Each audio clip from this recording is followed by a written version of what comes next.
scummy. Why are you an asshole? I think I might have said this like once or twice before, I don't know. Oh, scummy. Why are you wasted every day, every single moment, every hour that you're away?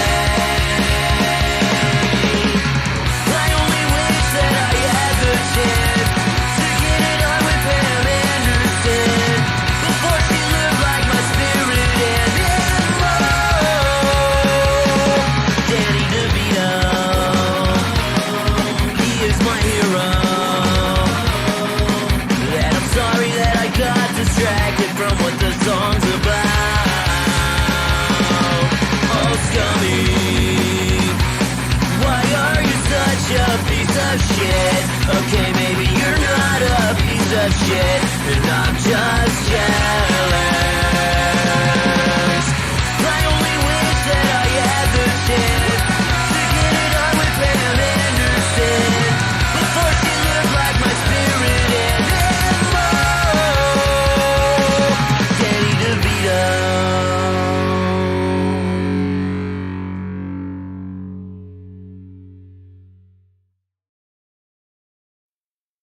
We are the ones who don't know what we're fighting for.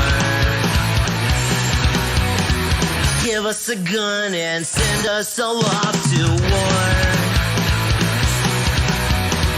We are the ones who grow up in violent homes.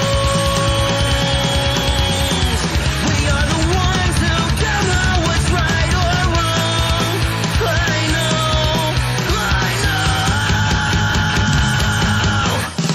We are the ones who were born into war. We are the ones who just don't give a fuck no more. No more. We are the ones who don't know why we're losing score. Give them a badge so they could send us to the morgue. We are the ones who attempt to walk out the door. We are the ones who don't know what we're dying for. I know.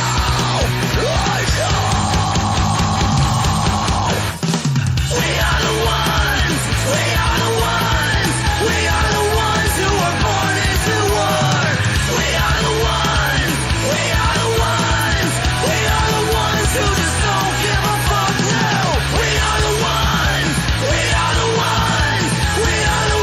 who were born into war. We are the ones who just don't give a fuck no more. No. Get off his fucking neck. That makes you know.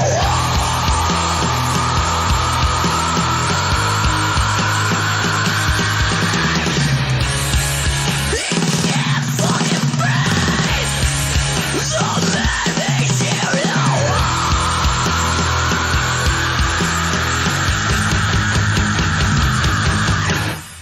We are the ones who were born into war. We are the ones who just don't give a fuck now. We are the ones who were born into war. We are the ones who just don't give a fuck no more. No.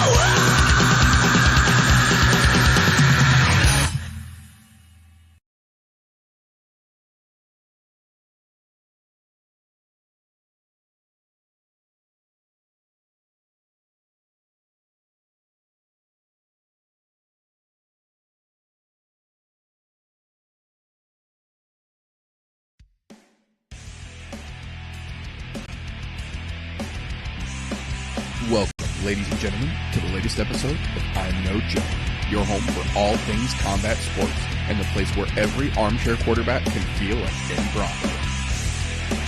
The views and opinions presented on the ImNoBookie channel belong solely to the person expressing them, no one else. If we say it, that means we meant it. That being said, this show does contain adult themes, adult content, and general shit that you shouldn't be letting your kids intake. Be advised, viewer discretion is recommended. Proceed at your own risk. You've been warned.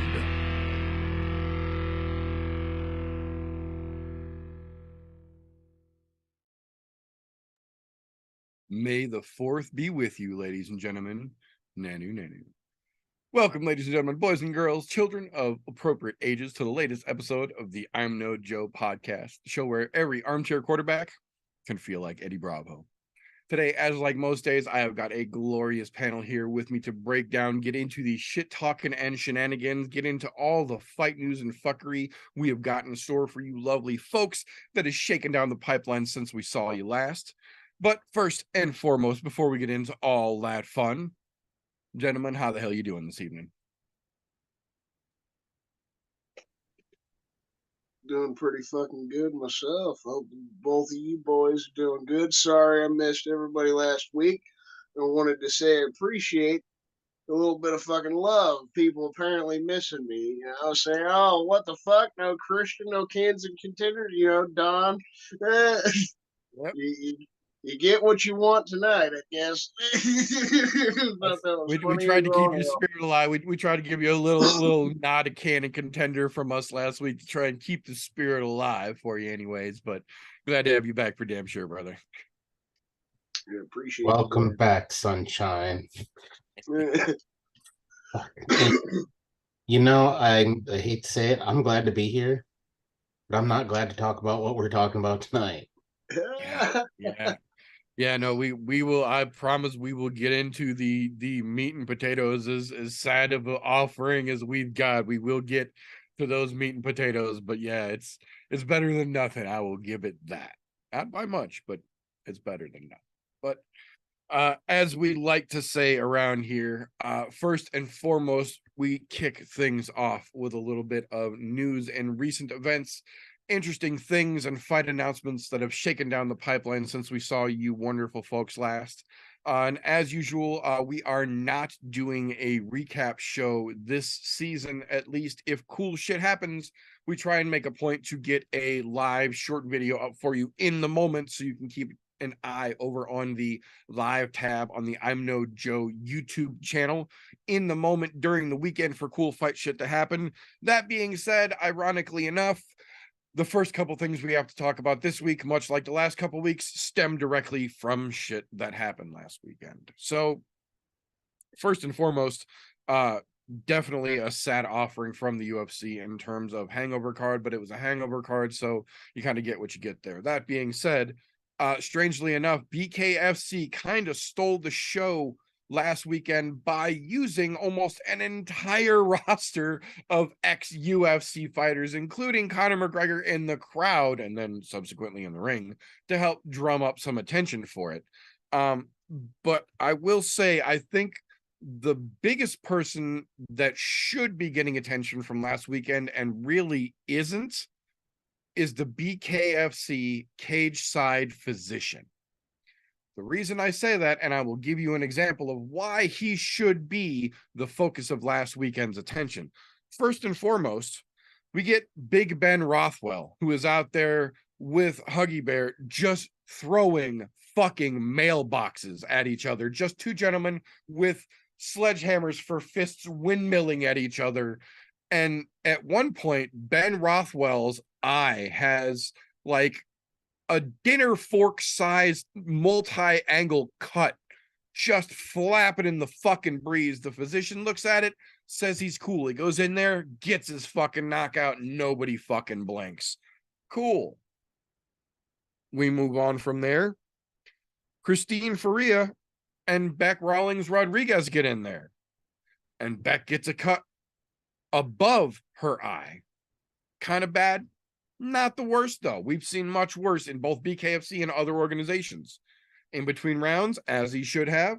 The referee calls timeout, calls for the ringside physician to take a look at the eye. At this point, it's still very swollen and fresh and angry as fuck. Ringside physician does a little poking and prod and looks at it, says, nah, she's okay to fight. Sends her back out.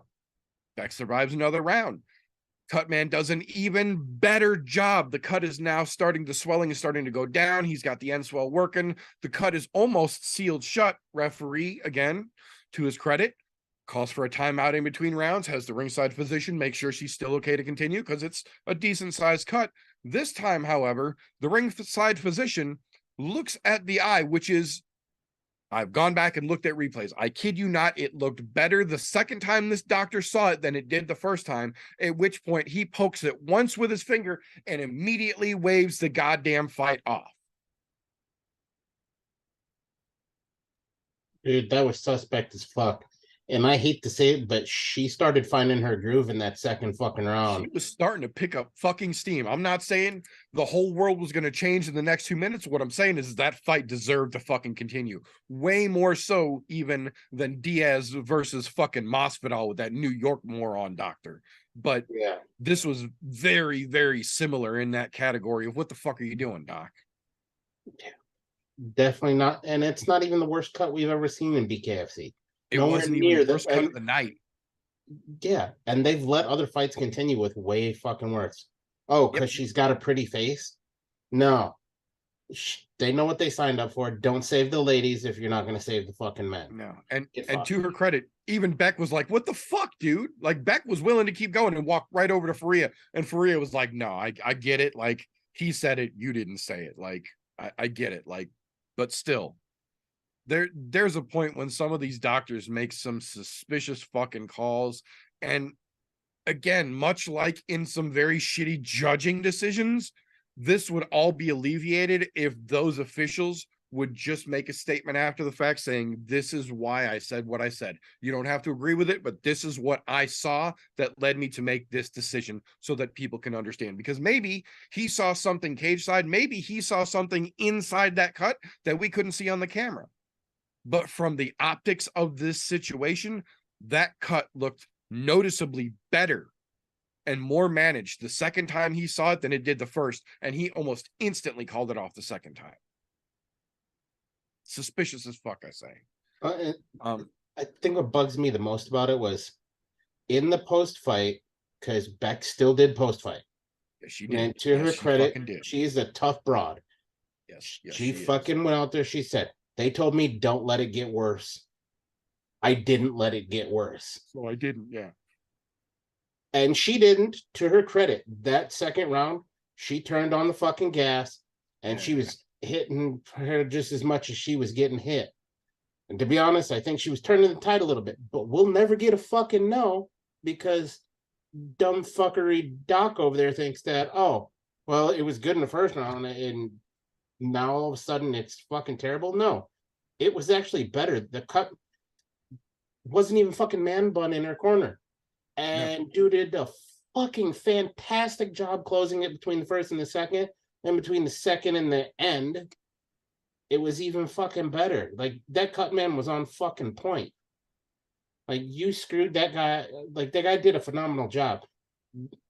It pisses me off that that dude was able to call that like that. And from what we all saw, it wasn't as bad as a lot of cuts we've seen in BKFC, period. Hell, in MMA.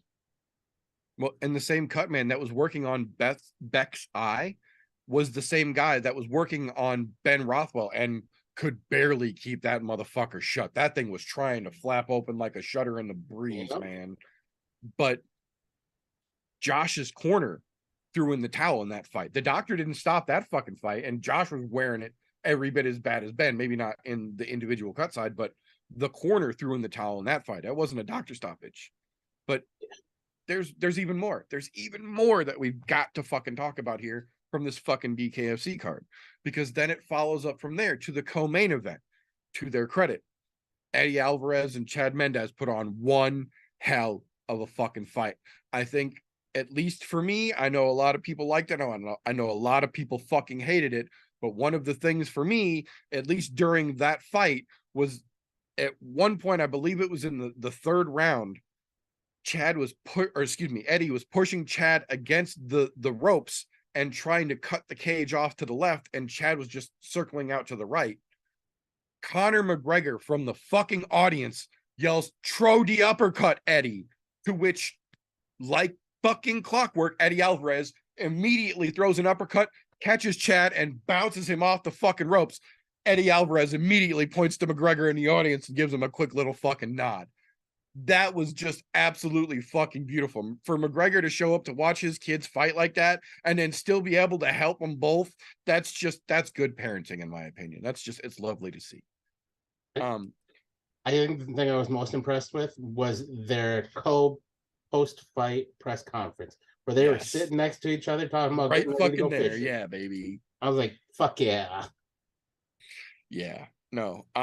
The fight itself was pretty good, but the fight, ironically enough, I don't think is the most memorable part of that matchup, because at the end of the fight, when they scored it a split decision for Eddie Alvarez, Chad Mendes decided to take that moment to hang his gloves up and officially retire from combat sports. So on behalf of the show, for damn sure, Chad Mendes, thank you very much for your contribution to combat sports as a whole. At this point, I have no doubt in my mind he is going to be absolutely just fine without being punched in the face.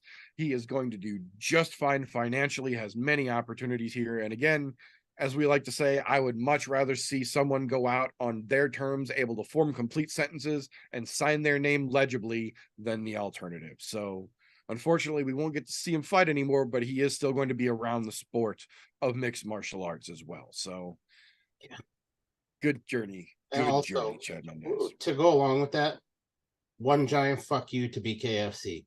They made him wait for a fucking commercial break to fucking interview him about that his was a fucking little retirement. weird. It really felt like they weren't going to let him talk, and because they went to commercial break after Eddie's post-fight interview in the ring, and it just felt really fucking weird that it was handled like that. It really did feel like they had no intention to let him speak.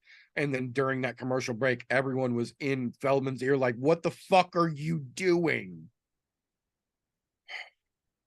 But hats off to Chad Mendes for a hell of a fucking career in combat sports, for damn sure. That man's going to be okay. I'm pretty fucking sure of it.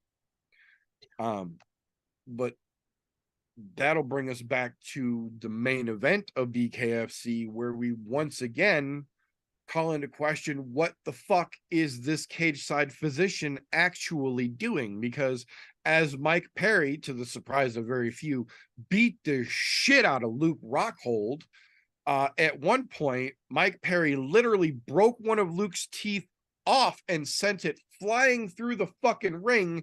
The next couple punches sliced through Luke's lip and knocked two other teeth completely loose, to where Luke had to turn to the referee, point at his mouth, and say, "I'm done." And the doctor just stood over on the other side of the ropes, never said a word, never interjected, never called for the fight to be stopped, seeing that teeth had physically flown out of one fighter's mouth, that his mouth was split open by being punched in the broken teeth from that strike. And it was gnarly. It wasn't quite as bad as wasn't quite as bad as Robbie Lawler gnarly, but it was pretty fucking close.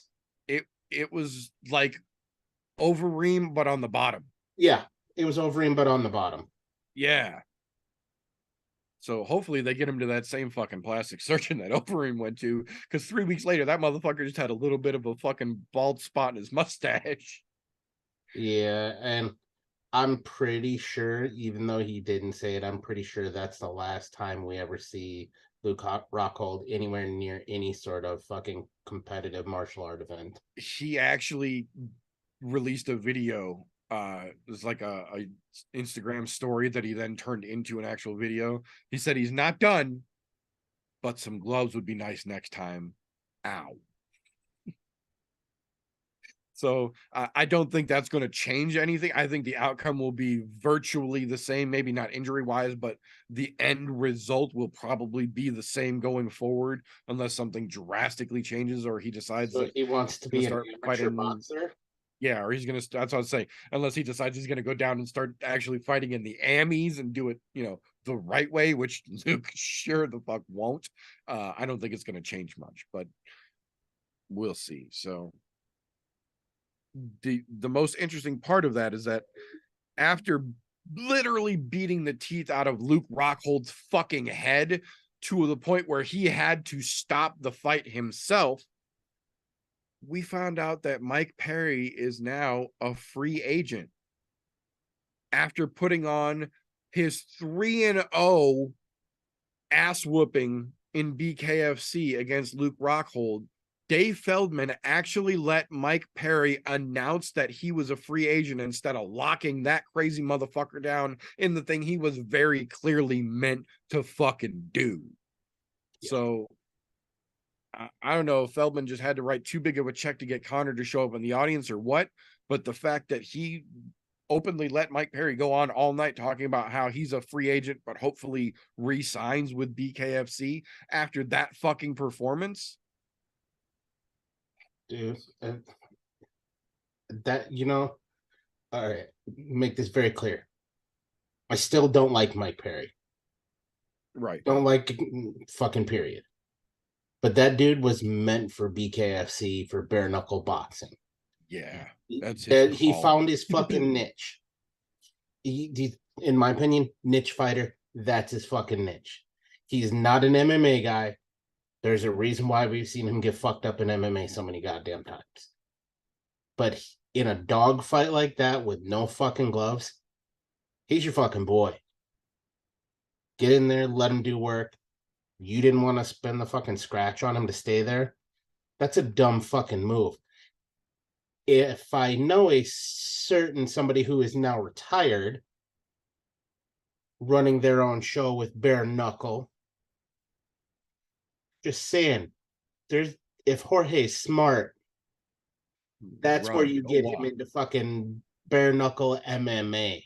Yeah, don't walk to Mike Perry's house and get that motherfucker on your roster immediately, because the UFC's not in any hurry to re-sign him. They're not trying to bring him back. No, and there is very clearly a lot left in the Mike Perry market.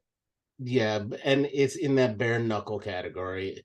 To be honest, I think Dave Feldman might have fucking missed the fucking calling card there big time, because at this point, the way he's dismantled everybody that he's fought in there so far, you got to think about giving him a title fight over there. That's what I'm like. How the fuck do you let the dude who has dismantled literally every superstar you brought in to make him look stupid and just let him walk away? Like, he knocked Luke Rockhold's teeth out of his fucking mouth in your ring and then went face to face with Conor McGregor and bare knuckle and what, you want to do it? Like, how do you let that guy get off your fucking roster? He just made the highlight of your entire fucking evening. But you're gonna let him walk away. Man, Feldman makes it hard to root for BKFC. With that little post-fight in-ring shenaniganry, he didn't just make the night. He made their all-time greatest highlight. Oh yeah, their social media is still running with that shit, man. And as it should be, because that's a great fucking selling point. You can't let the guy who just sold your fucking company walk. That's what I'm saying. Like, how do you let those words even come out of Mike's mouth? Like, Feldman should have immediately been like, no, this was the last fight on Mike's contract. He's not going anywhere. This was just the last fight on the contract that we'd initially signed him to. No, nothing like that came out of Feldman's mouth. He just watched Mike Perry literally like a half a dozen times in front of Dave Feldman. Very smart of Mike Perry. In front of Dave Feldman, said, well, I'm a free agent now, but hopefully I get re-signed. Although Feldman looks like he might have been on a little bit of that sauce after it all. I think he was hanging out a little too heavily with fucking Connor there. That's what I was just gonna say. He might have spent a little time on an Irish tour bus and came out a little wobblier for it. He was definitely coming out proper, that's for sure. Yeah, no shit. But definitely the event of the weekend last weekend, for fucking sure. That being said, though, moving on to this week's news, we got kind of a 2-for-1 deal here. And I will say, again, credit where credit is due. Being a businessman, handling things in a business aspect of it, I understand. Chatri sat down with Ariel last week and very plainly said that ONE FC has politely and respectfully withdrawn their offer from the Francis Ngannou sweepstakes. That rather than making their final offer after Chatri and Francis Ngannou sat down and had dinner, that instead they have decided that they are just on two different paths looking forward, that they wish him the best, but they are instead going to withdraw their offer from the Francis Ngannou games, as it were. And that seems all well and good from a business standpoint, but then I believe it was like 3 hours after that interview hit air, an article came out over in that side of the world, citing multiple credible sources, that says that ONE Fighting Championship is quite literally bleeding money, that they are in debt to the tune of something around the neighborhood of, I believe the last I saw was $386 million that must be paid before June 1st, which doesn't leave a whole lot of fucking time. Granted, there's some things that might help, we'll talk about in a little while, but for them to have that article come out within hours of them trying to take this moral high ground against Francis Ngannou and say that they're just going to withdraw their offer altogether, you don't have to be in San Francisco at the market on the pier to think that something here smells a little fishy. Yeah, that's like straight Pikes Peak Market in fucking Seattle fishy. Little off something, and it's just not right about that whole situation, in my opinion. So that being said, we do have some interesting fights to talk about here coming up here that we got announced this week. First and foremost, UFC Vegas 74 taking place June 3rd has a new main event, another one of those situations where things are getting shuffled around and something that is now going to be a main event on a different card. Again, this one makes pretty decent sense. I won't say this one makes quite as much sense as that Ricky Simone Song Yadong fight. That was fucking insane. But this one will be interesting. This time around, June 3rd, we'll get to see Kai Kara France versus Amir Albazi take over as the headline as the UFC shifts around its summer card lineup. Interesting matchup. I'm not 100% certain it's main event worthy, more because of the Albazi side of that card than the Kai Kara France side, but you know, I've been wrong about things before. We'll hear about that more in a little bit, I'm telling you. But that being said, the June 10th Vancouver card, for a brief moment, was genuinely in jeopardy, which is a tough thing to say because that card's been in jeopardy since they announced it. But it got an even bigger oh shit moment this week when we found out that Juliana Pena has broken 3 ribs and is officially out of fight with Amanda Nunes, that no one wanted anyway. But luckily for us, or at least the people paid to see that shit live, the UFC has managed to put together something last minute, kind of the fight that everyone thought it was going to be to begin with. Irene Aldana stepping in to take on Amanda Nunes for that belt. Man, I want to be optimistic, but that fucking Vancouver card needs some milk, man. They need to get that shit some of fucking that horse meat, get them some of those fucking athletic natural supplements, or whatever you want to call it. I say in air quotes. That card needs fucking help, man. And putting Irene Aldana in the fight that she should have been in to begin with isn't the help that they think it is. I think that's going to be a better fight than the Pena trilogy ever could have dreamt of being, but I don't think that's the help that card really fucking needs. I genuinely feel bad for Vancouver. We talked about it a little bit before the show. I stand by it. The UFC Kansas City card has turned out to be one of the best cards of the year in terms of the UFC so far, and I am damn glad that we got to see that shit live. That being said, minus the voiceover intro that I'm going to do tomorrow, the video is officially done. I promise you guys it would be up this weekend. It will be up this weekend. I literally just have to do the voiceover and then save it in finality. It started as, I believe, 79 videos with a little over an hour of footage total. I have managed to chop it down to right at 20 minutes. So it is very palatable. It's pretty quick. Some of them are going to be a little choppy because I'm not trying to be cinematic here. I'm trying to show you guys the experience that we had, and I think it turned out pretty fucking cool. So that will be up sometime this weekend. Keep your eye on the I'm No Joe YouTube channel. If you are listening to this in Anchor, it's already live because these go up a week later. So feel free to head over to the I'm No Joe YouTube channel, youtube.com/ImNoJoe. It will be called something Kansas City. I don't know. I had a name for it. I can't remember what it is off the top of my head, but it'll be up this weekend. So that being said, June 24th, the UFC Jacksonville card going back to ABC. Interesting matchup here. Neil Magny versus Phil Rowe.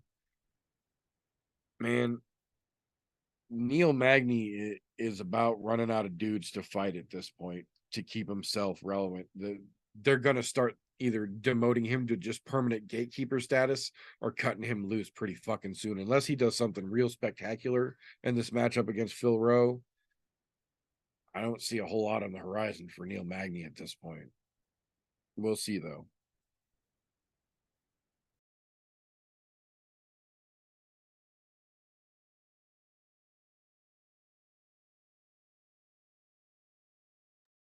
Sorry about that. Moving on from there, the August 19th card, surprisingly enough, location TBD, has a very interesting fight, a very similar to the Neil Magny Phil Rowe fight. Mario Batista stepping back in to take on Cody Garbrandt. That very well could be Cody's literal last bite at the apple, because if he can't latch on here, man, like I said just about Neil Magny a second ago, if Cody can't get past Mario Batista, there's not a whole lot of names really they can throw at him to keep him relevant or worth keeping around at this point. So, man, we're getting to that point, I guess. We'll see how those shake loose for damn sure, though. A couple of interesting non-fight announcement news we got to go over here.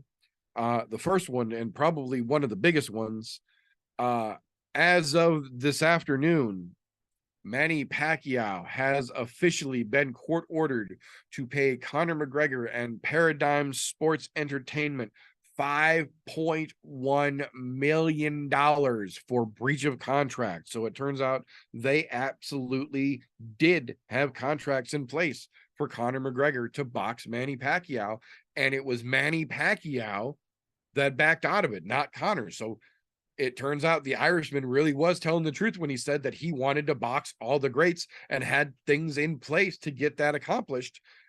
And it turns out Pac-Man's the one that backed out of it. So the courts agreed here. Pacquiao's got to cough up some coin. Interesting to see it turn out that way, but you know, sometimes that's just how the cookie crumbles. The next one here, despite a whole mountain's worth of shit talking, to the surprise of very few, we got confirmation this afternoon that Cyborg has officially re-signed with Bellator a multi-fight contract. After all that fucking smoke she was blowing about going to PFL and taking on the $1 million season and then fighting Kayla Harrison for their pay-per-view super fight card and all that bullshit, Amanda Nunes fight, she's gonna rally to get back in the no, she's going back to fucking Bellator, where she knows damn well they're gonna sign her fat fucking checks to keep crushing cans that aren't gonna pose any genuine fucking threat to her. So there is that.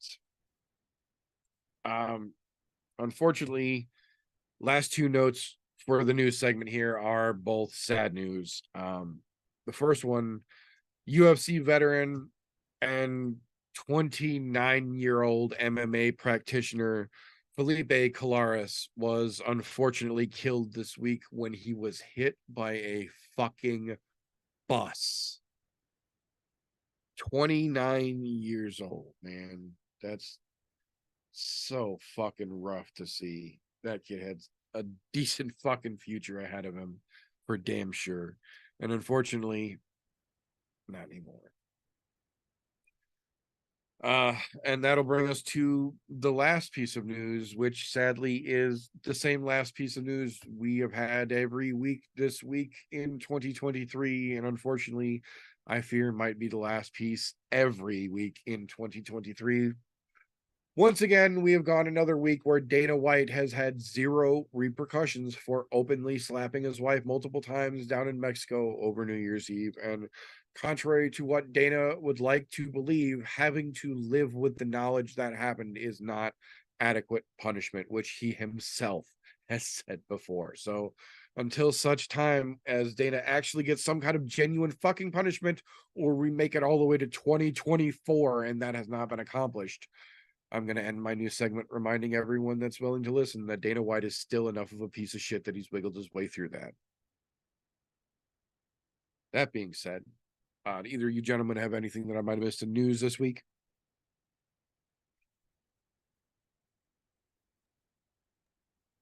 No, not that I can think of. Offhand, there isn't anything that popped out that really stuck to me. Only fight that I got that I wanted to touch on. Denise Gomes getting back in there against Yasmin Jaregui. International Fight Week, UFC 290. We just saw Denise Gomes at UFC Kansas City. That she's one of those young ladies to fucking be looking forward to. They're throwing her to the fucking wolves, in my opinion. Two fucking up and coming ladies. One of them's got to lose. It's going to be another hell of a fucking strawweight battle, man. Yeah, no. I've been fucking hyped on Uregui since we saw her and fucking the other Yasmin Lucindo fucking go at it hot minute ago, and she's been great every time we've seen her out since. So no, that's a very interesting up and coming ladies prospect match, in my opinion. I'd be down for that. And International Fight Week, smart fucking place to put it. Very cool. Well, with that being said, that'll bring us to the point where sometimes when you're an old head, hardcore, fanatical fan, whatever you want to nominate yourself as, like some of us self-identify, you can get a little set in your ways and how, when, where, and what you watch when it comes to combat sports. And inevitably, you almost develop blinders into how you consume your combat sports. And that can be good, but that can also be equally as bad because it tends to let you miss out on some of the up and coming folks, the new blood, until they're already making a splash and you've missed your chance to get on that bandwagon. Well, luckily enough for us, we have ourselves a bona fide young person here on the show to help keep us in touch with all these up and coming new names that we should be watching in a little segment that we like to call Slows, Cans, and Contenders. All right, appreciate the intro, like always. Fucking good to be back at it this week. Got a few fucking cans that we'll start with here. You got to start with the brown bear, Devin Clark.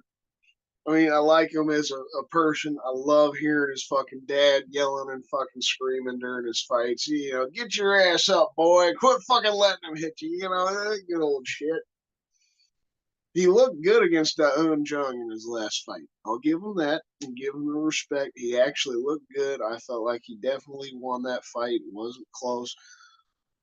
But he's facing Kennedy and Shekwu in this next one. I think that's a little bit of a step too far. He's just going to get his ass worked. So 14-7 record. You're about to take another loss. You know, 8-7 in the UFC. It's this is can written all over it, man. You're a journeyman kind of guy if you had like an 8-4 record, 8-5 record, because then you're kind of back and forth. But this dude literally takes a loss for every win. And he's just not that great of a fighter, not that exciting, even if he looked good in his last. So I'm throwing him in the can category this week. I just don't see he's got any chance in hell against Shekwu. I'm going to put Phil Hawes in there because some people would like to say Phil Hawes has some potential. I don't see it the same fucking way. And I think this week is going to be really tough for him on top of it, facing somebody I got in the contender spot that I'll mention in a bit.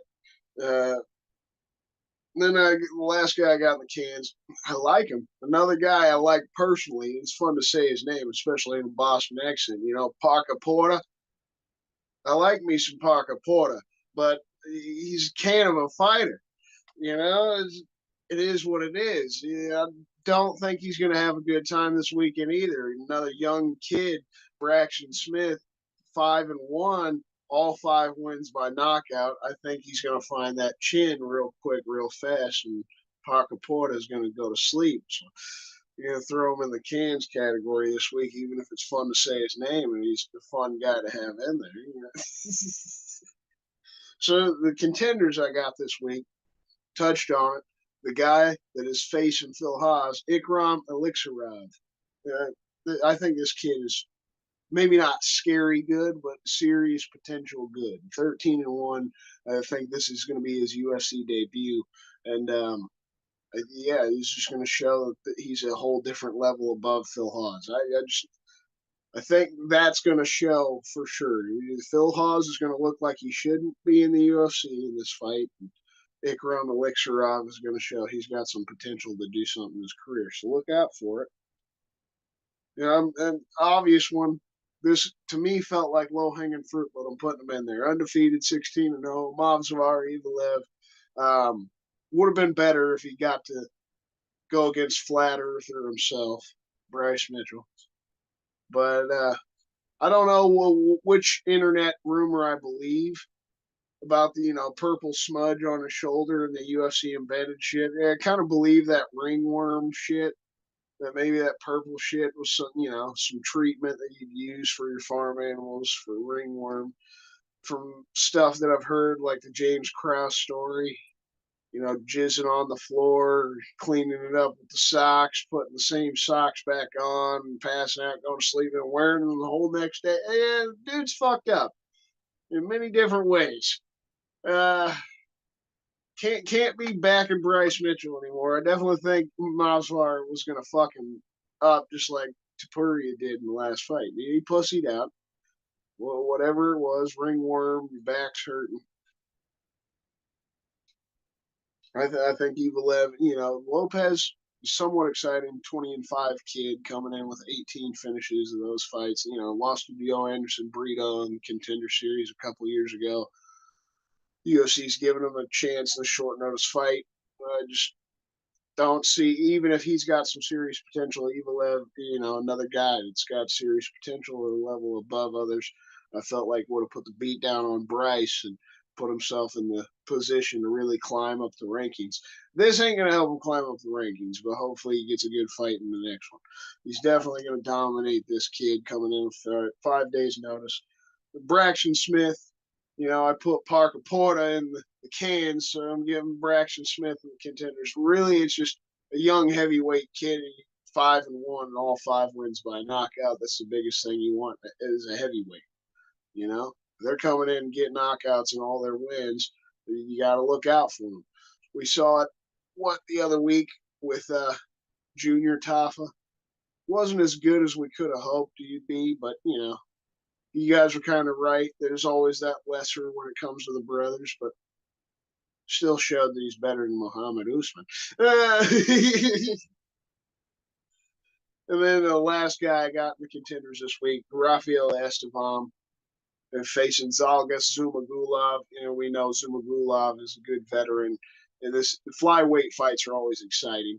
So this is one to keep an eye on. And if this kid comes in 11-0, it's got that serious potential to be a contender. You face this veteran in Zumagulov, who I feel like's had a tough break of it in his past couple fights, but always fucking shows up, goes out there and throws down. So this is going to be a tough fight for Estevam. If he goes out there, has a fantastic performance, keep an eye on him in the fucking future. He definitely got the potential. As always, finish her off and throw it to you, brothers. You got any contenders and cans for this weekend's card? I'm sure you got plenty of cans. Lately, we have not had a shortage of fucking cans. I'm telling you, if it was the apocalypse, I know where I'm going to grab my fucking can. How that fucking works. Week in and week out. As much as I hate to say it, I think the ship has sailed. Verna Jandaroba going down the can side of the house. As much as I appreciated how fucking fast and heavily. She came in. She pulled the old spring routine. In like a lion, going out like a fucking lamb. Because she just hasn't been there her last couple fights. So I think we're in the solid can side of the house. I don't care if she's ranked top 10 over there in the women's strawweight or not. It's not like it's a super deep division, so it's not hard to get a fucking number. I can agree with you with that, but I'm honestly surprised just because I kind of feel like, on my own personal view, that Yolanda Robo is going to beat the shit out of Marina Rodriguez. But I kind of feel like they're both in the same boat. Neither one of them are really. I agree 100% on that. It's just my dumb ass got on that hype train in Jandaroba because it was fucking looking good.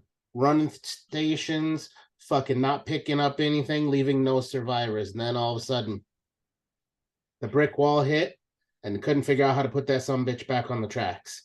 So I think it goes straight into that can. To be honest, I agree with you there. I would just put the whole fight. Yeah, we can all fight that.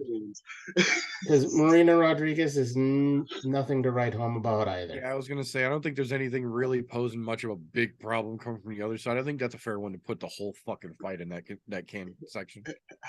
Yeah, and I think what I'm gonna say contender here is for nothing else this week, other than one, I like Kron Gracie, even though he's a flat earther.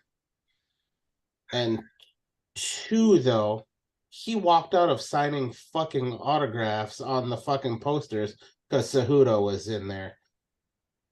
And they told him, tell me when he's fucking done and I'll come back. The dude gets my fucking automatic fucking tip of the cap for contender there, period. He just fucking deuced, I'm out. I like it. I fucking love seeing that me embedded, man. He's a fucking little piece of shit sitting there just talking nice about himself. Oh, look how good I look. And Kron's he's a real motherfucker. Fuck this piece of shit. I'm out of here. I'm not getting myself in trouble. I'm going to beat this dude's ass. So I've got a pair of contentious picks. So I'm going to call them both my asterisk choices for the week. So my asterisk contender for the week is Zalga Zumagulov. The dude in this matchup looks like he's got everything in his favor to come out smelling like a fucking rose on the other side. It really feels like the UFC is just teeing one up, like, here's a new guy, do something real good. Not to mention the fact that he tweeted out that if the fight doesn't go his way, he hopes he has that Patty Pimblett good luck. That fucking killed me. That fucking killed me. That won me over completely. I was already in his favor, but that just knocked that little check mark in there for me. So in this matchup this week, I like Zumagulov as the contender. Asterix. Now, the can on the other side is equally an asterisk. It's only because of this week's particular matchup, because as was aforementioned, the move on walking out against Cejudo, that's a man after my own fucking heart. Like, just the most respectful fuck you could possibly give someone. So I absolutely take my fucking cap off to that.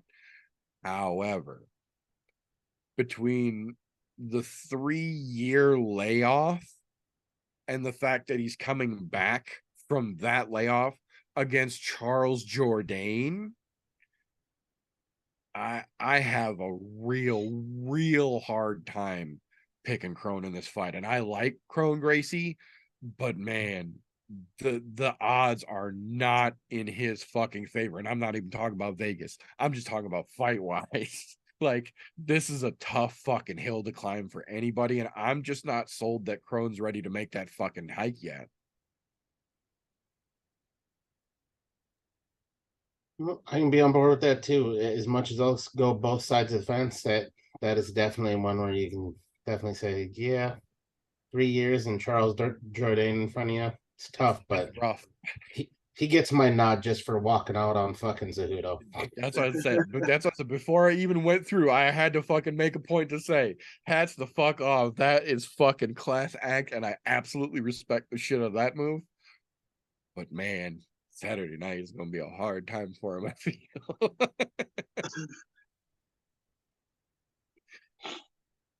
Yeah, I definitely agree with that point there. Like, I respect Kron Gracie a lot. That was a good fucking moment, but at the same time, Charles Jourdain has kind of been in some barn burners against Nate It's kind of Wood and crazy. fucking Shane Burgos in his last couple fights. He's lost them, but that dude, another guy that just comes out and throws the fuck down and ain't afraid to get into an actual fight. You know, we know Kron Gracie, you know, he's got the jujitsu and shit, but Charles Jourdain also showed against Shane Burgos and Nate Wood. You know, he's got a little takedown defense. And he Yeah, likes to keep the shit standing. So I think it's going there's to be some dog tough. in that boy for sure. Well, fucking appreciate you, brothers. We'll see how everything fucking pans out this weekend. We definitely going to see a lot of cans show up. Right. Well, so that'll bring us to the point in the evening where this segment requires its own individual disclaimer. Tapology.com does not in any way, shape, or form sponsor, endorse, or support the I'm No Joe podcast. Yet. That being said, Tapology.com does offer a free service for you to go over, register yourself a free account, and join a group of like-minded individuals making predictive picks on fights just like we do. We made just such a group. It's called ImNoBookie, all one word, or Group 965, however you need to find it. It is open to the public. You are more than welcome to join, sign up, make yourself an account, come on to the group. It's open to the public. We'll get you right on in. I am in the process of getting set up because I didn't realize that they could do this now. They have a Grand Prix style game that you can set up within your group. So we can actually set like a miniature quote unquote season of picks that will result in a playoff of picks, like a full fantasy MMA style mini bracket that I will be working on setting up in the next couple weeks. So if you want to get in on that, make sure you get yourself registered on Tapology.com, join the group, and when you do, shoot one of us a message. Let us know who the fuck you are, what your name is, because everybody uses different names everywhere sometimes, and we like to make sure we know who the fuck we're actually talking about. That being said, we go over the fun results from that Tapology group and the week up ahead coming odds in a neat little segment that we like to refer to as Tapology with TJ. Come catch some fucking hands with us. Luckily, you don't have to have any plastic surgery like Luke Rockhold's gonna have to have. You know, so you got that going for you if you come and hang out with us. Now, with that being said, us going over results, we're gonna do that first because I'm gonna say it right fucking now. Our group as a whole was sorry as fuck. And when I say as a whole, I mean everybody. There was not one of us that got above 500%. Now, if there was only 10 fights on the card last week, there's quite a few of us that would have been at 500%. But as a whole, we sucked a big fucking egg. So, as much as I hate to say this, picking below 500%, there's no winners here. There is in our group, but there's no fucking winner. I'll say it right now, because I got the nod this week, but I still picked below 500%. Not a fucking win in my book. If you're not picking above 500%, it's not a fucking win. I don't care group or not. Now, with that being said, I do want to make a clear point here to say Don is not on dish duty this week because he did beat out Donna. So Donna, you're on dish duty this week. Also, she was fighting with Meter to see who was going to get over the trip over the dick award. Meter, however, fought a valiant battle and decided he was going to win that spot this week, and he's going to go skipping along to his loo there, you know. So, with all that being said, this week, hopefully we do better. At least one person in the group has got to pick above 500%. If not, 2 failures 2 weeks in a row. Not looking fucking pretty. To be fair, though, a lot of what most everybody on Tapology thought was going to happen did not. It was those crazy fucking weirdos that make off the wall fucking picks and basically, here, let me flip a coin. Those were the guys who were leading the pack this week. Because even with my sub 500%, I think I was still in the top fucking 1,500. And there's generally every card about 4,000 to 6,000 people that pick. So that'll tell you something about the way that card played out. Pretty fucking shitty. Not that the card was bad, but it was fucking wild. It was bad, but it didn't go anywhere near where we thought it was going. So yeah, didn't play out how people thought, how most people thought it was going to anyway. Yeah. Kind of glad I wasn't a fucking bookie last week, because shit would have went terribly south. But as a whole, know that you too can come in and pick sub 500% with us on any given fucking week. All you gotta do, ImNoBookie or group 965. Come join one of us, will add you in. Let me know who you are. Let one of us know who you are. So that way I can talk shit about you later and we can all talk shit about whoever trips over their dick or wins or whatever the case may be. Or you're just a mediocre has-been that's just going to float around the middle all the time. That's all right. We'll call those things out as we see them. But I do think possibly one last thing here. I think the magic may be wearing off Donna over there this week. We might have found the chink in the armor. That being said, we're going to do a quick, and I mean very quick, on this week's fucking odds across the board. There are only 2 fights that have more than a plus or minus 300 on them. Only 2. Chaos Williams and Ronaldo Bedoya. Those fuckers. Minus 300 for Chaos. Plus 250 for Ronaldo. Not the largest margin on the card, but the largest margin goes to our short notice fight and Mavsar and Diego. They're giving Mavsar a minus 900 favorite to Diego Lopes fucking plus 600 underdog. You want to make some money? That's a fight to bet on, because why not at that point?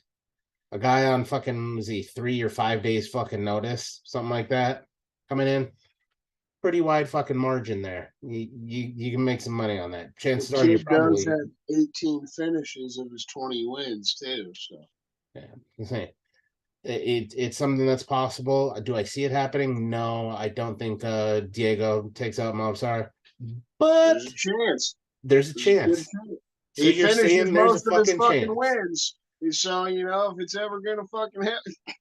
Well, shit. And after the way last week played out, I'm not fucking counting anything anymore. But that is one, if you want to make a wild ass bet, that's the one to do it on, because that's the one where you could make some good money. If you got an extra fucking $100 laying around, why not throw it on Diego? See what happens. I'm not saying you're gonna win, but if you do, you're gonna make a good chunk of scratch there.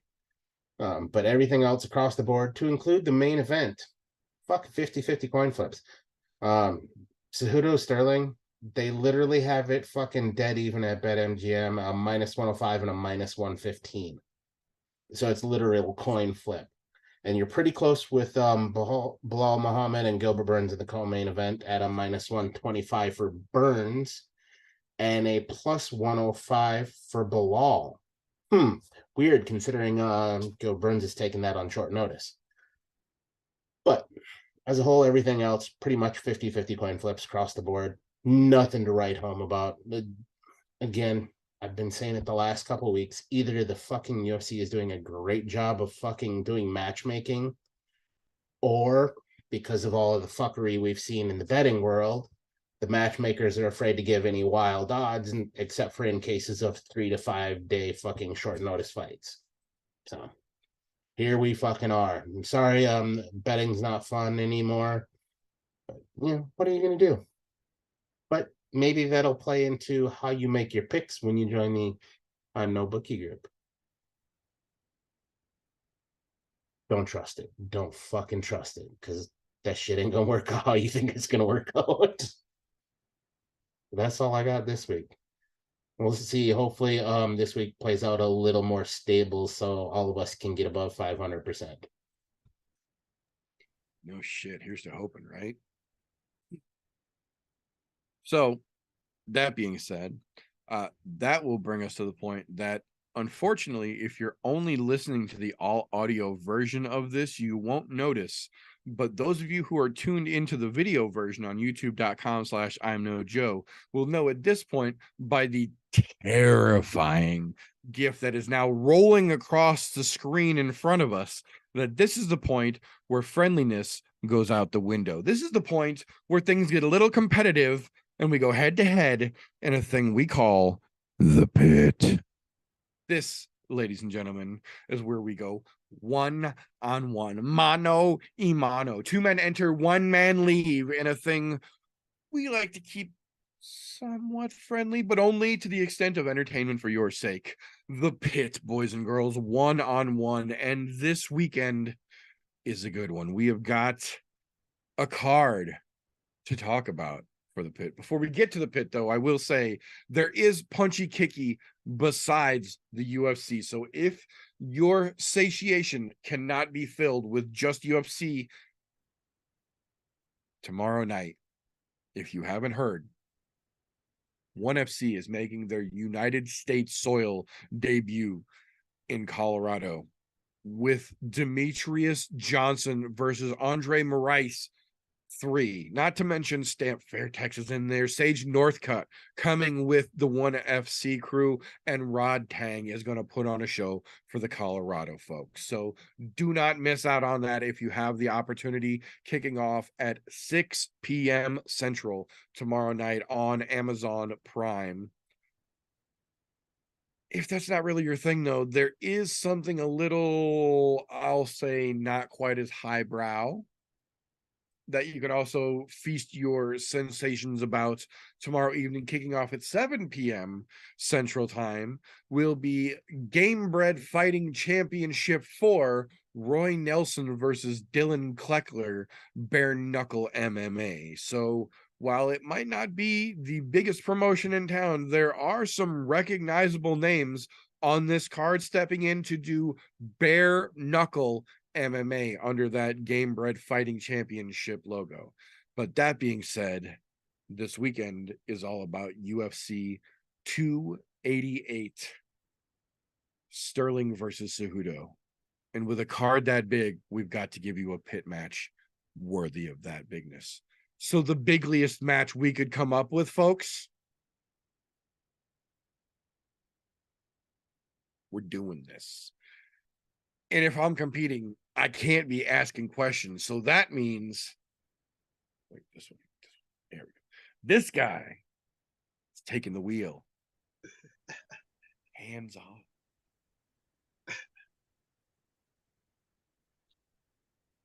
All right, so I guess I've taken the fucking wheel, and I get to host the fucking pit this week because you brothers are going to go at it. And somebody got fucking serious. Golf tee flipped the hat around and everything. I like it. Somebody's fucking ready to go.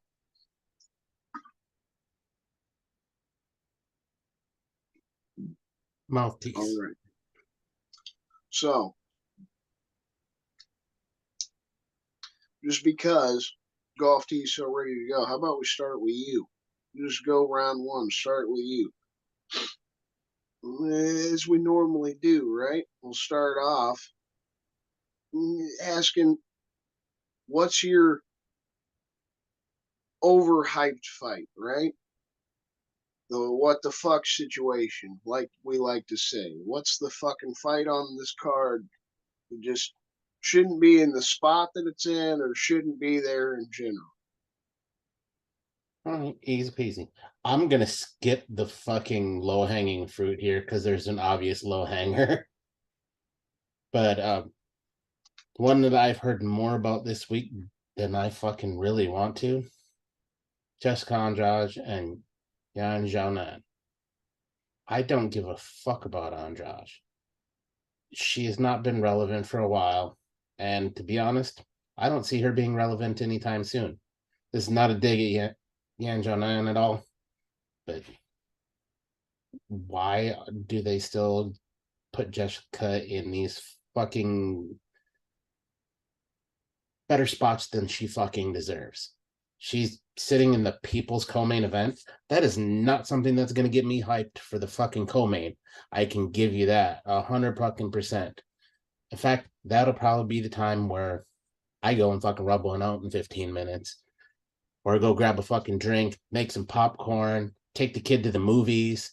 Fuck, anything to get away from watching that. Avoid it at all fucking cost. I like it. Definitely fucking kind of agree with that. And the spot and placement is definitely bullshit. I also feel like the first couple fights before that one's kind of bullshit. This is a really bad main card. You got 2 decent fights at the end, but there's 3 fights that would normally be on the prelims beforehand. So, good fucking answer. All right, so that brings us to the brother meter. What's your what the fuck moment, overhyped moment for this UFC 288 shit fest?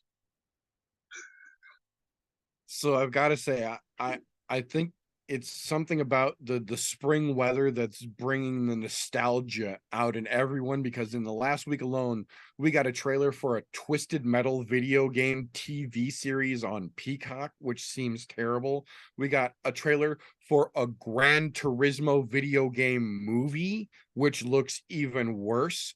And now, for some reason, we are back in the season of 80s villains. How the actual fuck did Parker Porter get himself into the premier early prelim match on this card against a dude who doesn't even have a player character on the UFC website yet? He still has that grayed out player not unlocked yet move, and it's Parker fucking Porter. If you need a walrus slap fight, there's one dude you can always count on. If you're looking for a fight that's supposed to be exciting the crowd and the viewers up towards the next portion of the card, why did Sean Shelby and Mick Maynard decide that Parker Porter is the 80 villain they're going to use to get people into it? I don't understand. I don't know why this fight is getting the hype it is. Everyone seems to think Parker Porter's going to have a coming out party 9 fights into his fucking UFC career for some reason. I ain't fucking buying it. I think this is the one that you go, you do your dad, you take your shit, you take your old lady to the woodshed for 15 minutes, whatever the case may be. You don't need to pay attention here. Totally fucking agree with that answer as well. It was fucking eloquent how you fucking worded it.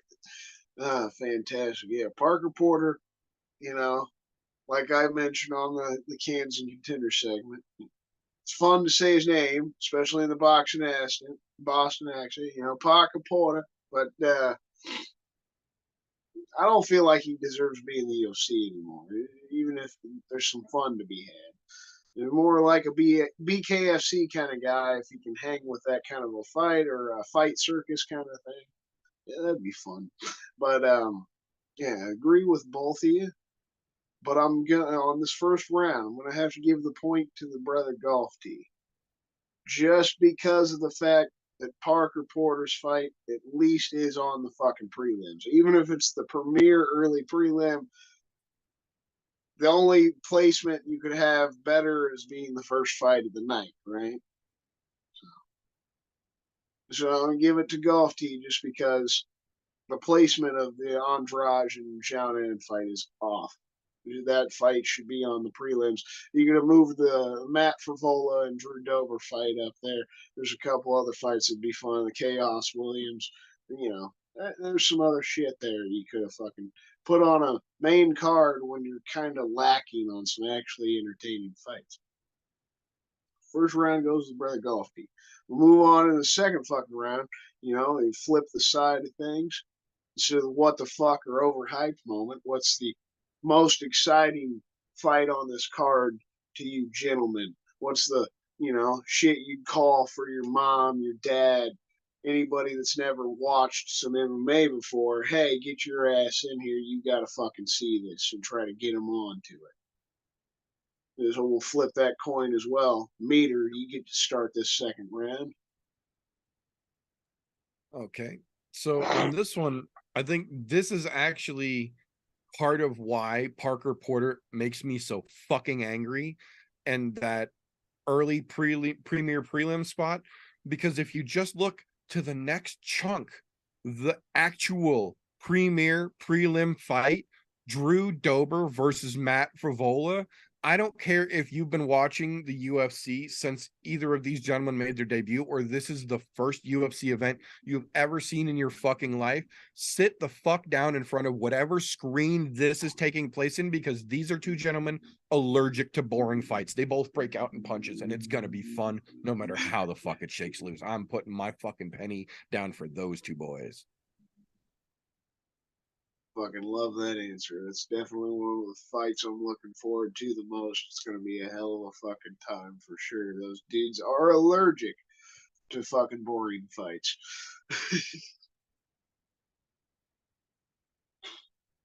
All right, so move on to the brother golf tee. What's your most exciting fight for this weekend's card? Something you gotta fucking get somebody to come watch with you. You know, at one point, I was gonna say the Mobsar Elavov and Bryce Mitchell, but Bryce Mitchell got himself hurt, so that was fucking off the table this week. Not one you really need to pay much attention to, unless you're betting on Diego. Then of course watch, because there's that off chance you might win a good chunk of money, like I said earlier. But for me, I'm ready to see if Kennedy Njoku is ready to get his shit back together, because he's shown some flashes of a legitimate Nigerian nightmare versus fucking somebody who calls himself that and lives in the United States. Probably never had a problem with finding clean drinking water. Just saying. And he's got Devin Clark across from him. Not Devin Clark as a fucking rule breaker, but at least you know Clark will come to fight, albeit not always exciting. I think this has the potential for being light heavyweights to not be a walrus slap fight and actually see some solid fucking MMA in there. Now, I'm hoping what happens there is we get to see Kennedy Njoku just fucking flatline him. Because to be honest, I'm not a fan of Devin Clark at all. That dude, he can play fucking Russian roulette with a fully loaded fucking revolver. I don't care. Well, he's not that bad of a person, but you know, just making my point, not a fan. But that fight does have some fucking potential. They're heavyweight. They're light heavyweights. So somebody can get a fucking quick KO there. Just saying. There's solid potential in that fight.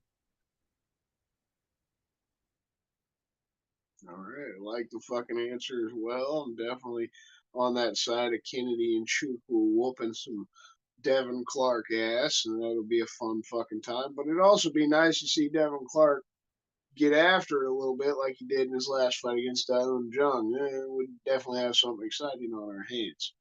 The second round would give the point to the brother Meter here, though, because that Matt Frivola versus motherfucker.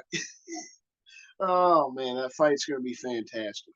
Drew Dober knocked out Bobby Green, Rafael Alves with a body shot, and Terrence McKinney in his past 3 fights. And Matt Frivola is always fucking exciting, even if he's had a tough go of it. It's going to be a hell of a fight. So we're giving the point in round 2 to Brother Meter. This tied 1-1. Move on to the third fucking round here.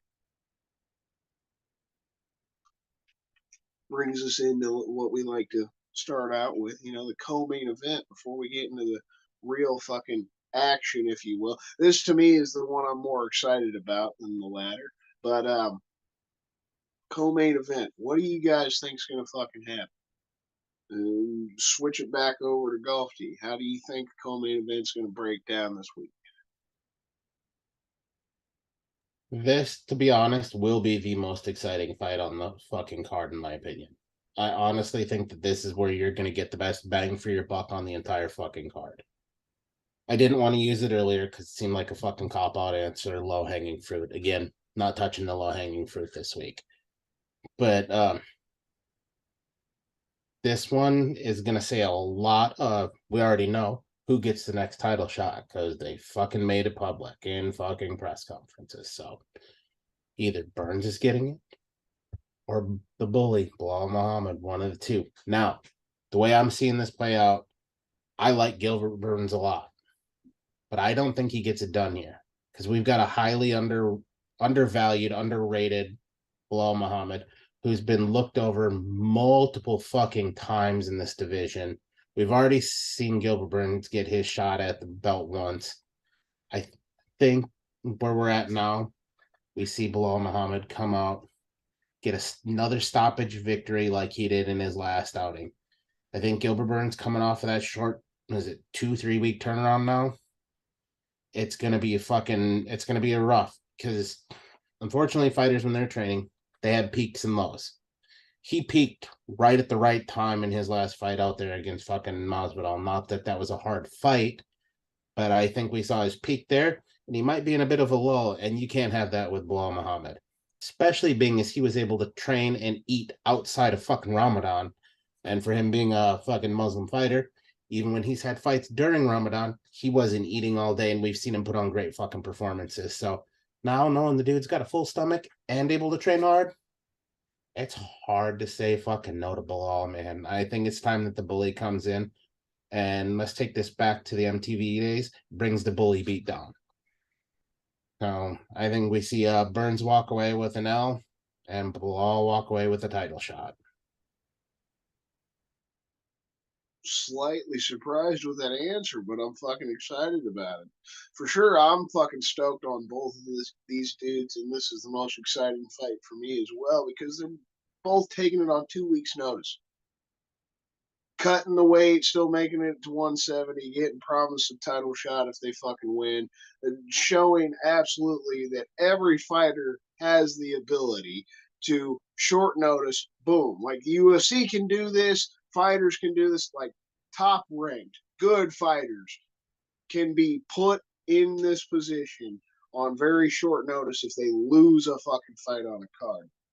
It's just, you're supposed to stay in shape and stay ready anyways.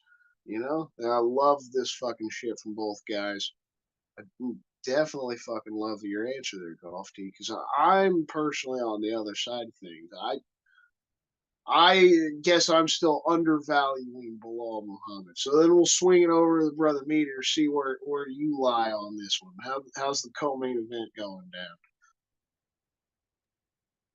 So I think my co-host here might have hit the White Russians a little too heavy here. I think this is very clearly an example of the UFC now being under the WME umbrella with Dana's elbow, wink, wink, nudge, nudge, buddy Vince. I think this is just going to be a perfect example of the theatrics that have been going on all along. It's just going to make it that much more visible. This is just an opportunity for Gilbert Burns to come in against who the fuck is it? What's that guy's, what's his name? Bilal, that's what it is. Bilal, yeah. No, this is just Gilbert being Dana White's personal executioner, coming in to beat the shit out of Bilal Muhammad, because Bilal Muhammad looks great against cans and guys who just aren't healed up properly or aren't on the level. But every time you put him in there against somebody who's actually going to give him a problem, he pokes him in the eye or something stupid happens. I think this is going to be the other side of that. This is Dana White sending his fucking personal attack stud in to give Bilal one good body shot, and when he falls over, he's going to grab the back of his jeans, throw his head between his legs, point out in the audience and yell, "Kobe, you're fucking next," and then hit him with a pedigree right in the middle of the goddamn octagon, and then stand up like a champion and walk away.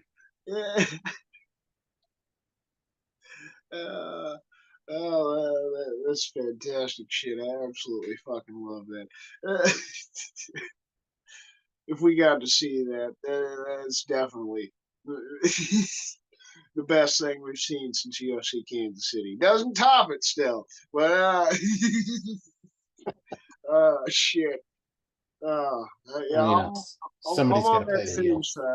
I'm on that same side myself. I think Gilbert Burns gets it done. I don't think he gets it done in an exciting fashion, I feel like if somebody does get the finish, I'd lean more towards Bilal because I don't want to say he's got good power or whatever, but he's sound in the striking area. He's Well, the real got problem decent is that neither one of wrestling. them have had a finish since 2018. Correction. Bilal had a finish in his last fight, second round. A noteworthy finish. Fair enough. Because Masvidal ain't shit to brag about either. So yeah. Well, yeah, I loved both of your fucking answers, and definitely this fight to me is the most exciting as well because of how much of an even matchup this kind of is. Like, and it could go either fucking way. I'm gonna give this round to Meter here, just because of the fucking, the wrestling bit, fucking, picking him up and giving him the old fucking pedigree. That was good shit.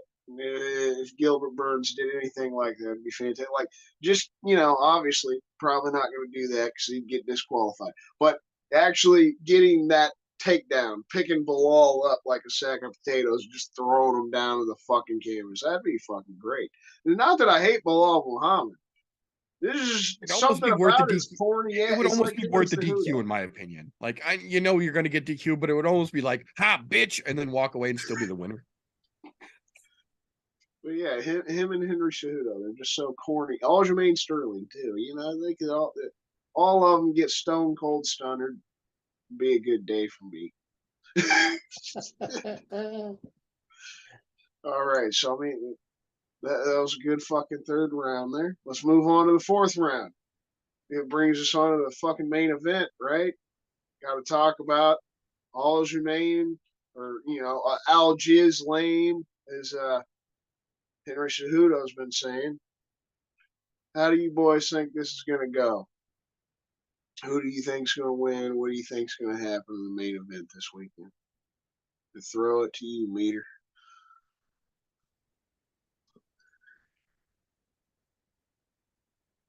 The bad part is that no matter who gets their hand raised in the main event Saturday night, we all still lose. Because whether Aljamain Sterling wins somehow, and we have to hear that mouth because now he's the first bantamweight with 3 title fights in a row successfully completed because the bantamweight belt has bounced around historically, or whether Cejudo wins it, and we have to hear that incessant loudmouth talking about how Triple C is back, blah, blah, blah, and then listen to him call out O'Malley like that's a valid fucking title fight. We all lose across the board here.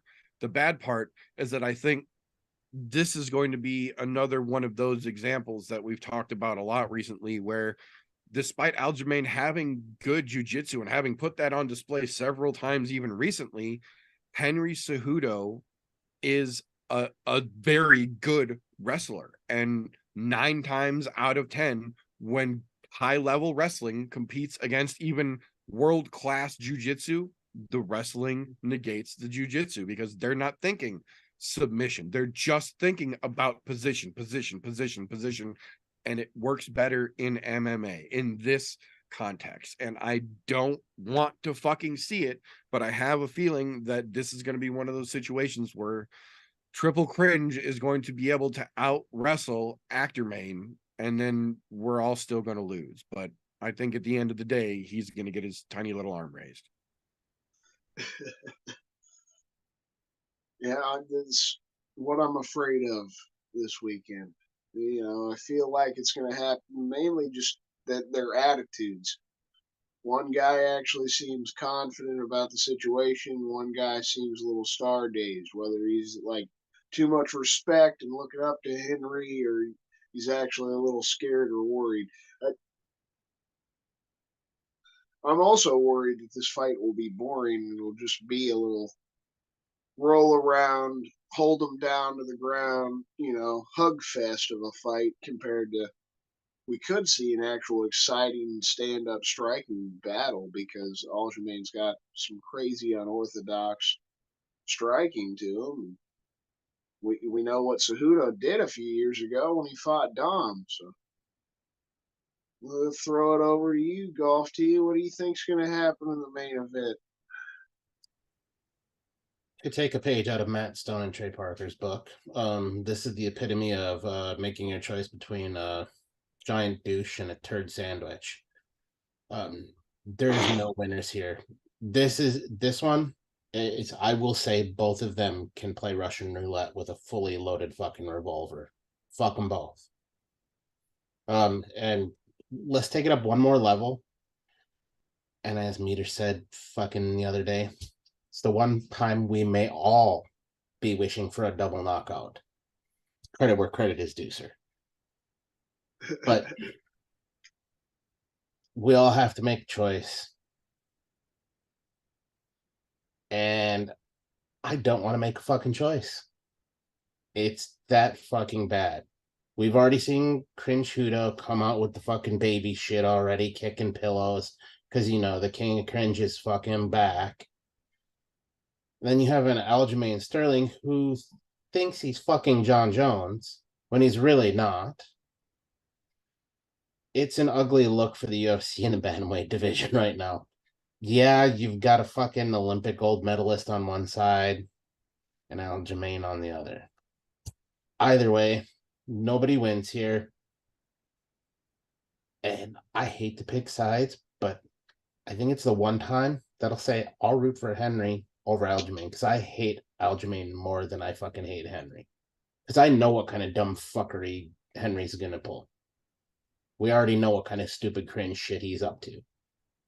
Aljamain bitches out, complains about neck, gets all sorts of time off so he can come up with a game plan to actually somehow win a title. And the worst part is, he's never going to fight the best guy in the fucking division because they train in the same fucking gym. I don't know why we don't get that fight. They need to force their fucking hands in this point, going, hey, you're going to fight him or you're going to relinquish the belt. Friends have no place when it comes to fucking MMA. So, to be honest, this is what I hope happens. I hope Henry wins the belt.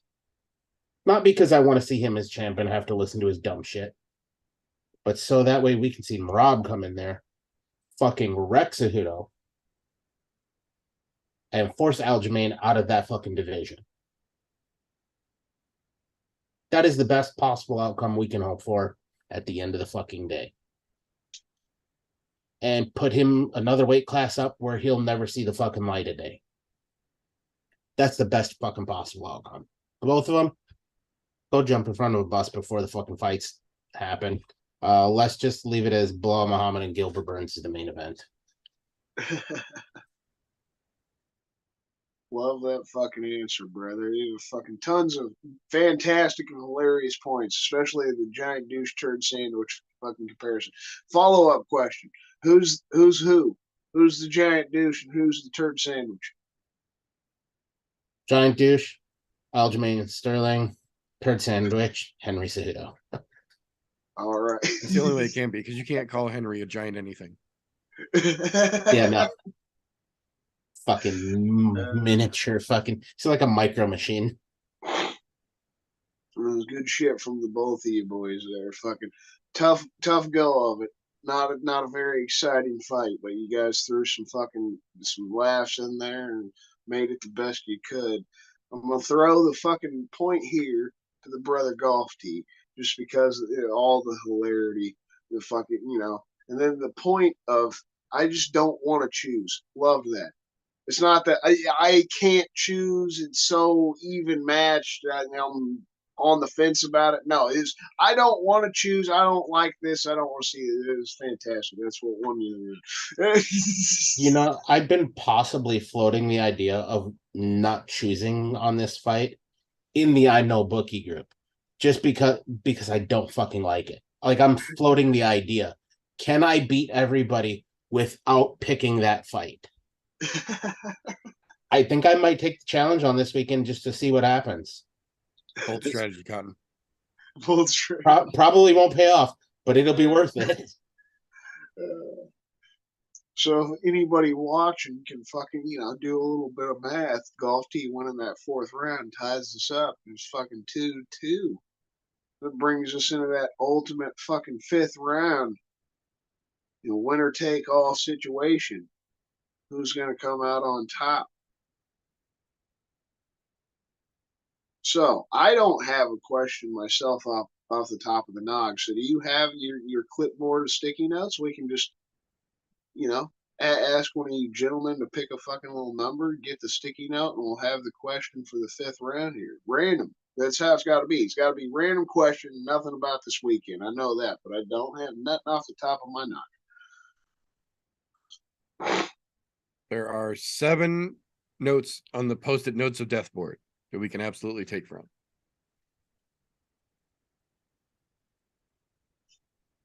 Let's do it random. Just turn the book away from yourself. Just fucking reach up and grab one. I like that.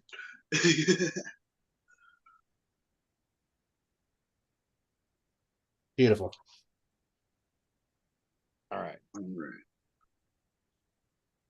So what is the fifth round question for you boys? Oh, actually, this one already got answered 2 weeks ago. I don't know why they got Whoops. put back up there. This is no. That would have been a great question 2 weeks ago.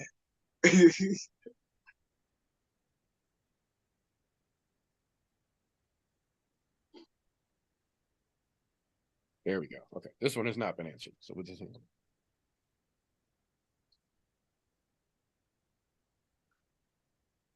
Best non-UFC MMA promotion.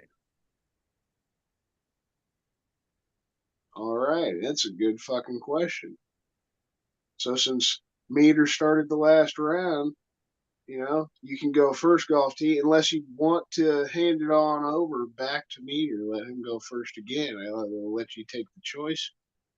Well, let's get this dog and pony show on the road. I'll just fucking run with it at this point.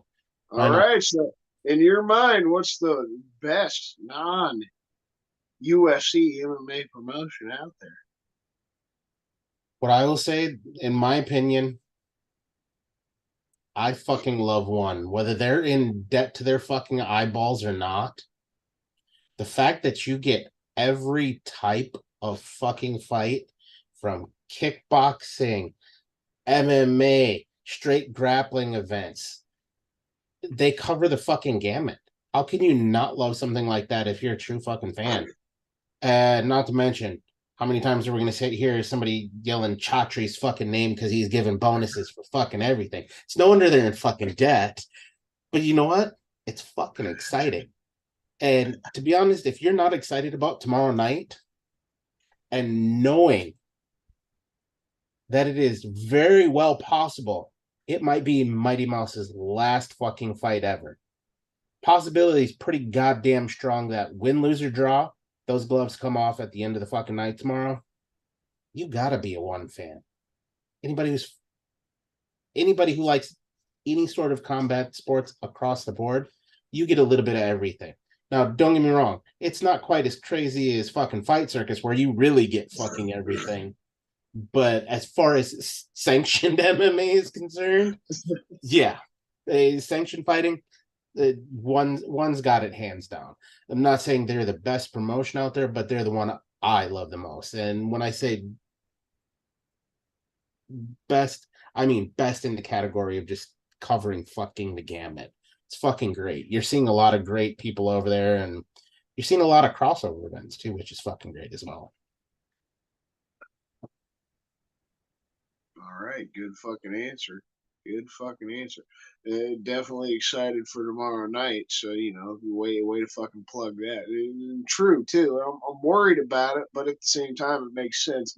Demetrius has been streaming.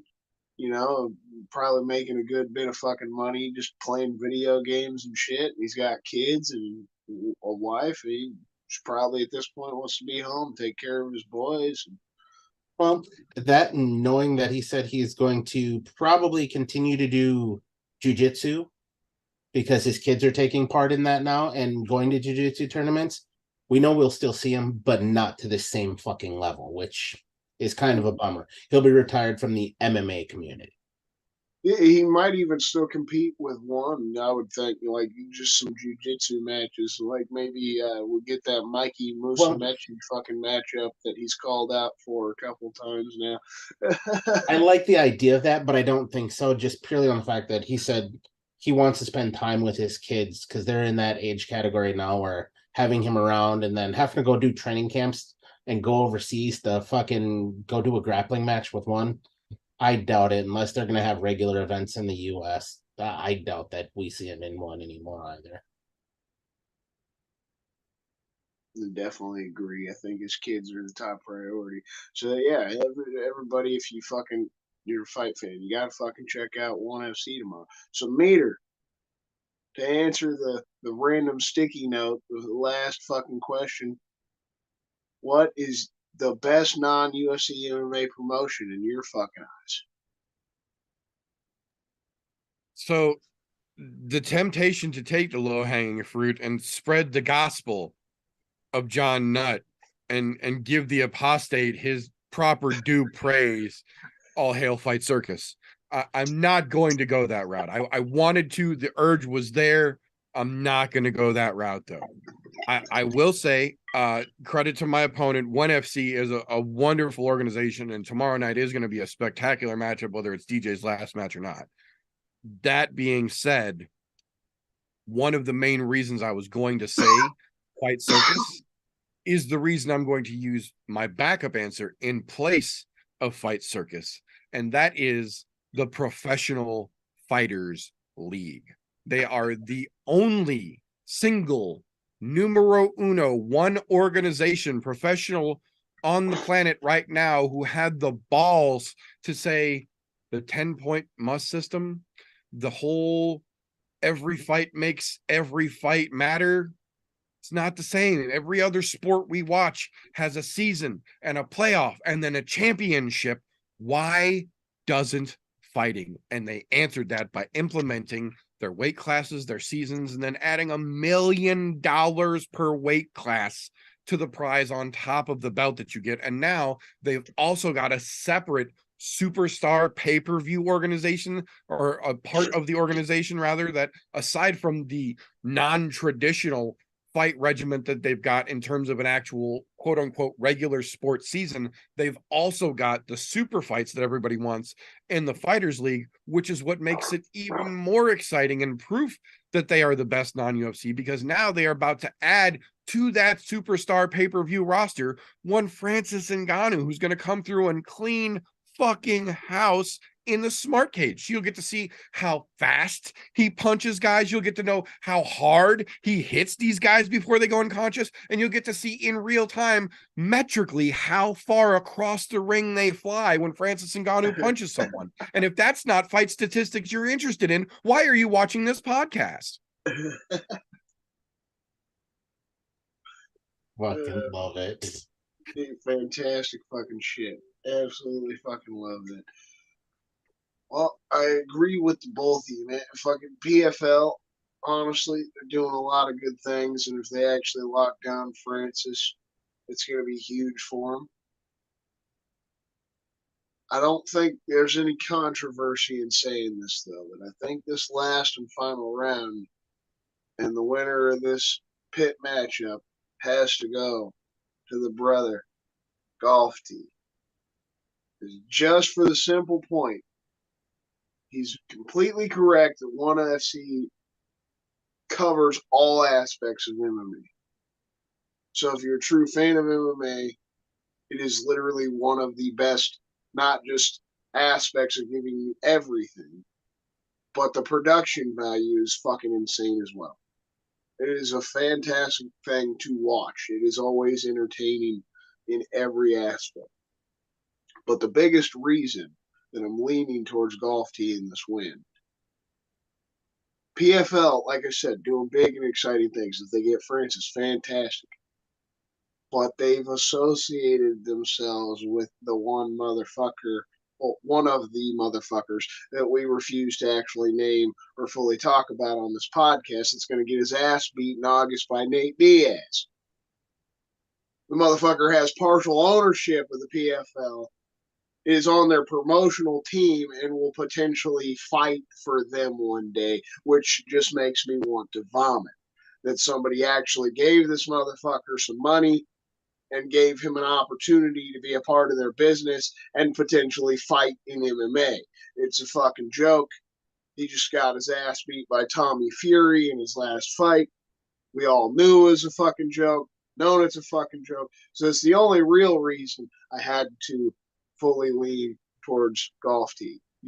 Both I can agree with all of that. fantastic fucking points, but that's the one lean for me. Fucking Jake Paul. I can agree with all of that. I will make a retort on the other hand, though. To counterpoint, not one time has the UFC run said person's face or a miniature video of them dressed up in a foam bottle outfit wrestling with their co-partner, the other devil of quote-unquote YouTube boxing. Not once. They might run his face, they might use him to help promote it, but they don't run ads on every single thing. They don't show his company's name on the corner of their fighting cage. They don't show his name in the hydration corners. They don't make Bruce Buffer say his company's name. I'm just saying. Just saying. Yeah, you respect where respect's due. Once you mentioned it, I was like, that's the one lead over point for me. Is like, there can't be no controversy with that because we all hate that motherfucker. Yeah, I know. Trust me, I know. It was hard to let those words come out, but yeah. Hey, somebody had to play the heel this round. That's, it's a tough role, but I got broad shoulders. I'll carry it away.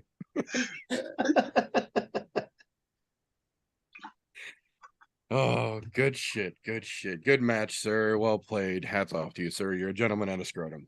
Well done. Oh, look at that. Taking a page right out of my book. Well done, sir. There you go. That being said, that is what we've got for this evening's episode. If you enjoyed what we get up to around here, make sure you are subscribed every Thursday night, 9:30-ish Central Standard Time, youtube.com/ImNoJoe. We do this live in video form. If that's not convenient or available for you, the week after we air, we go over to anchor.fm/ImNoJoe for the all audio format. You could pick it up in your podcast consumption format of choice. We are pretty much everywhere through them. If you appreciate what we do around here, patreon.com/ImNoJoe is the best way to help out. As little as $1 a month, get your name as a thank you in the end of every single broadcast we do across this channel. Helps us do what we do. On the other side of that, if you don't like what we get up to around here, first and foremost, what the fuck are you doing this deep into a podcast you didn't enjoy? Give us a thumbs down and then go fuck yourself. We won't even dispute it. That being said, when we wrap things up Thursday evening, that's not the end of the fun, because tomorrow morning and pretty much every Friday morning, the train keeps on rolling over on Spreaker.com. You could pick up the Slow Bake and Contemplate podcast with that gentleman right over there and his hetero life mate, Vindog the Booty Hog, in their podcast talking about all things punchy, kicky, and fun life related. Their links is down in the description, as well as the link to the ImNoJoe Discord server, where they also have their own channel, so you can talk to those boys there as well. Appreciate the love as always, brother. And the fun doesn't fucking stop once we flip around in the next fucking week. You got to make sure you tune in every Wednesday night to the brother Golf Tee Vapes YouTube channel, about 9 o'clock Central Time every Wednesday night. You see the brother meter there too, but it's Golf Tee Vapes. You got to make sure YouTube Golf Tee Vapes. You get to fucking learn some recipes and some cool mixes on some vapes if you're into making your own fucking vape, or you just vape yourself. And it's always a fun fucking time to hang out with the boys. Always a good laugh or two happens. Good little entertaining time. So make sure you hop in, show some fucking love to the brother Golf Tee Vapes. Thanks, brother. And Meter, well played tonight, sir. Well played. Don't forget, speaking to the meter, the meter does do many things. Now, if you're unaware of all the things that the meter does do, you need to go down below, click on Linktree / the meter does many things. and that will take you to the place of all of the things that the meter does do. So again, that's Linktree / the meter does many things. Go click on it. Thank me later. Thank you, sir. Much appreciated. So, like I mentioned earlier, the Kansas City video is done minus I've got a scripted thing that I wrote out that I thought was going to be cool for the intro. I've got to slap that into a recording and then stick it on the video. That should be up. I'm thinking probably noon Saturday would be the easiest time for everybody to catch it. That way fights are done. You can catch it whenever you want, but that will be up this weekend, I promise. That being said, thank you to each and every one of you who are along for this crazy fucking journey, whether you were here Thursday night with us, whether you're catching this on a replay or listening to us while you do the dishes. I don't give a shit. If you're here, we appreciate you, and you supporting us means the world. So thank you for that.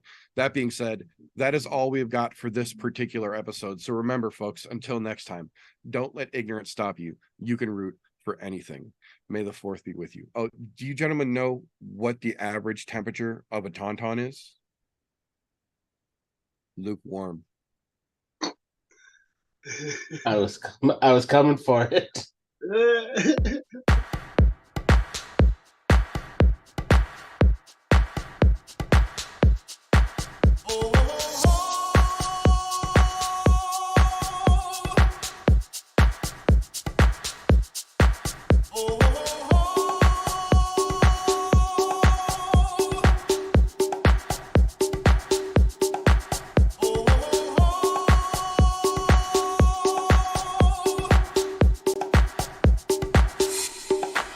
Everybody was kung fu fighting. Those kids were fast as lightning. In fact, it was a little bit frightening.